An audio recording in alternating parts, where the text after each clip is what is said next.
Hey, it's Betty from Betty's Creative Studio. I just wanted to show you a stencil that I commissioned just special for our area in Crystal River and the Nature Coast, and it's my Manatee stencil, and it's in 4 parts. And I'll show you some samples first. Here's one I did with Crafters Workshop, their stencil butter. Actually, it didn't come out all that bad. And here's some I did with ink. So it's a 4-part stencil, so it lets you use different colors. Here I cut the manatees out and pop dotted them over some water paper that looked like water. So it's another way to do it. So the stencil is in 4 parts. And I'm going to be using, for the first part, I'm going to be using, if nobody's seen them yet, the picket fence pouncers, because they cover an area much larger than using the brushes. So they come in a pack, a rainbow pack of 9 pouncers, and then you can get the neutrals. And we just ordered and should be getting in very soon the white ones. So the white ones you can use for embossing ink or white ink or anything else that you might want, because they're white and you can do what you want with them. So I'm going to, okay, I shouldn't do it off screen. I'm going to just pounce this. It's really funky feeling too. I'm going to pounce this ink onto the little pouncer, kind of the same way that you use the brushes, but it covers a much larger area. And also, instead of doing this circular motion, which could hurt people with arthritis, this is just pounced on kind of like this. Look how fast and easy the ink is going onto the stencil. And I'm going to add a second color, since this is still the yellow. That was squeezed lemonade, distress oxide, and now I'm going to add, for a little more color, I'm going to add some fossilized amber just to the edges here to give it a little bit of shading, basically. And then we can pick up, and voila, there's step 1 of the stencil. And for step 2, and you'll also notice that I have it taped down, at the paper taped down. It's usually the easiest way to do it. Right now I'm using some pink repositionable tape. I just want to make sure that this sits in the right place, so I'm going to tape that, wrong place, tape it down over here where there is no ink or anything going, and a little bit over here to my mat so it doesn't shift. Okay, put that away, put that away. You know, I'm not good at putting anything away. Now, the rocks along the bottom here I want to make brown, so I'm taking a smaller brush, and I'm just going to go in and kind of put some brown.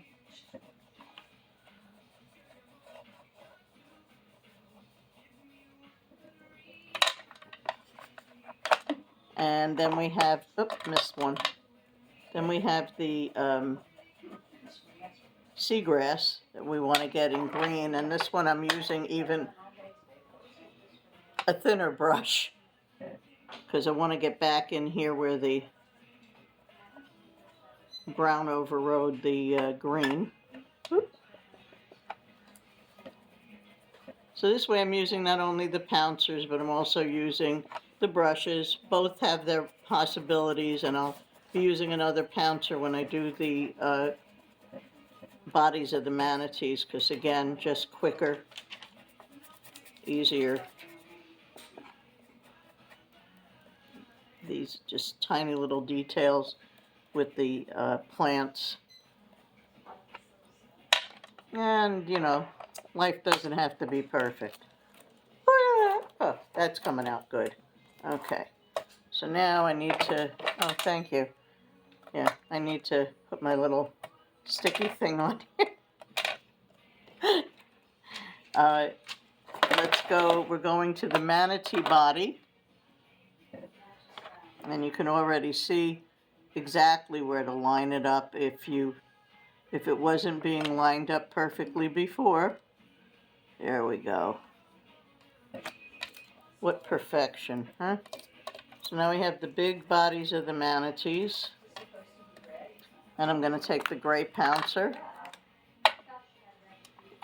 which is strange because I thought I used it before. Okay, and I'm going to take pumice stone.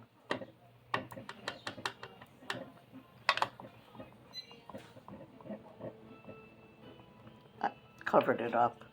Sorry. I'm going to give a nice coating. This may not be dark enough.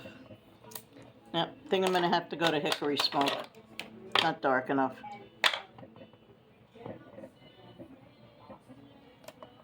Yeah, that's better gray. And this can be a little mottled because, after all, manatees are not always perfectly looking, smooth, gray mammals that they are. And these are indigenous to our area here in lovely Hernando, Florida. If you go down to Crystal River, everything is manatee. Lovely little sea cows. I actually like it a little mottled, so there we go with that. Put our little pouncer away again. And now we're going to go to the last stencil. Yeah, good luck. Oh my God. Not a great idea, Michelle. I thought you were putting your dye on it, but that's fine.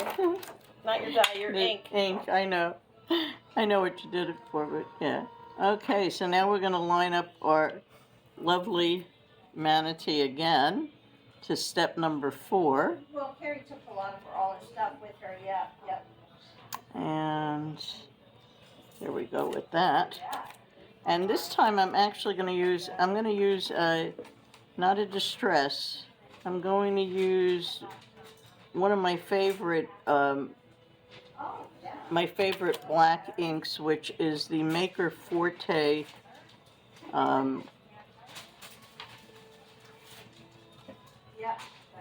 of course you know this is supposed to work perfectly, but Betty's doing it so that doesn't happen, okay?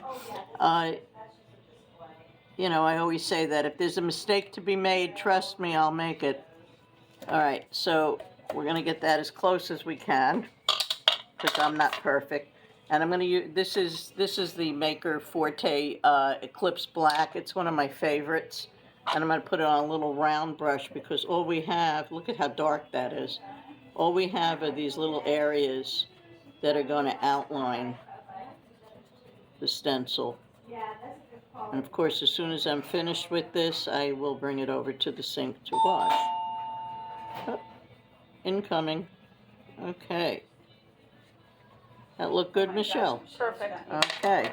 I'm going to take it off, ready for the unveiling. Woo! Look how beautiful that came out, huh? Gorgeous. Oh, was that Loretta leaving? Yeah. No, okay. There is our manatee stencil, and I had these commissioned from the Crafters Workshop for exclusivity here. So you might find them someplace else. You won't get as many as you will here because I have still about 90 left in stock. Because I had to make 100 of them just to, that one really came out really nice. Mm-hmm. I'm very surprised at myself. Oh, I'm sorry about that. I just wanted to give you the samples again that I had done earlier. This one I did with stencil butter and the stencil glitz for the manatee. And again, I used the Maker Forte for that dark line or outline around them. I should have used that on this one. But this I just did the manatees and cut them out. And here's another one with ink again. And I decided to kind of, instead of sunshine, make it look like the seawater behind it. And I could come in with some yellow and do that in between, which I think I'll do on that one. Okay, well, that's it. Remember, I've got Manatee stencil. I should have had one with the paperwork here, which I don't. I got it, don't worry. I reached it. Okay, so this is what it package looks like when you buy it. It doesn't look like this with all the ink on it after I'm finished with it. And I have the neutral pouncers and the rainbow pouncer sets available too from Picket Fence. And I used mostly Distress Oxides because I think they blend better. Okay, so that's the story of my Manatee. Thanks for watching, and we hope to see you at Betty's Creative Studio. Ta-ta!